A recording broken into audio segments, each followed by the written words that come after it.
When Jesus came down from the mountainside, large crowds followed him.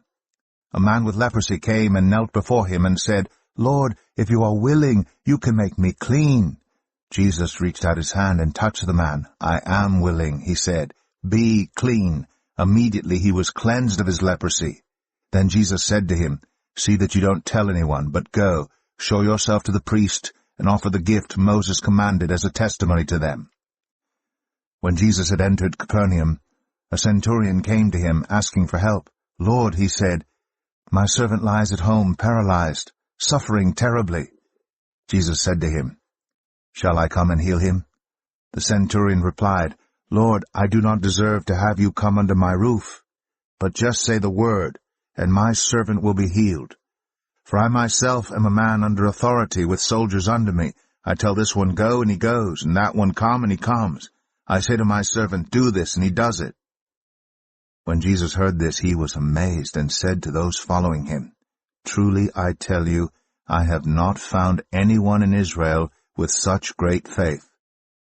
I say to you that many will come from the east and the west, and will take their places at the feast with Abraham, Isaac, and Jacob in the kingdom of heaven.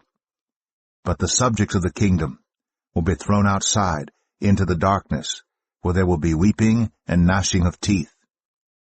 Then Jesus said to the centurion, "Go, let it be done just as you believed it would." And his servant was healed at that moment. When Jesus came into Peter's house, he saw Peter's mother-in-law lying in bed with a fever. He touched her hand, and the fever left her, and she got up and began to wait on him. When evening came, many who were demon-possessed were brought to him, and he drove out the spirits with the word and healed all the sick. This was to fulfill what was spoken through the prophet Isaiah. He took up our infirmities and bore our diseases. When Jesus saw the crowd around him, he gave orders to cross to the other side of the lake. Then a teacher of the law came to him and said, "Teacher, I will follow you wherever you go." Jesus replied, "Foxes have dens and birds have nests, but the Son of Man has no place to lay his head." Another disciple said to him, "Lord, first let me go and bury my father." But Jesus told him, "Follow me, and let the dead bury their own dead." Then he got into the boat, and his disciples followed him. Suddenly a furious storm came up on the lake, so that the waves swept over the boat. But Jesus was sleeping. The disciples went and woke him, saying, "Lord, save us, we're going to drown." He replied, "You of little faith, why are you so afraid?" Then he got up and rebuked the winds and the waves, and it was completely calm.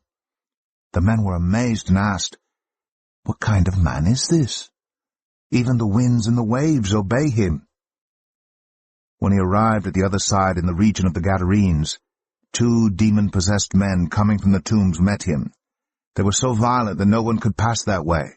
"What do you want with us, Son of God?" they shouted. "Have you come here to torture us before the appointed time?"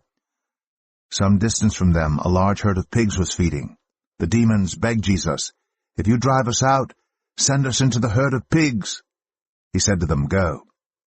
So they came out and went into the pigs, and the whole herd rushed down the steep bank into the lake and died in the water. Those tending the pigs ran off, went into the town, and reported all this, including what had happened to the demon-possessed men. Then the whole town went out to meet Jesus, and when they saw him, they pleaded with him to leave their region.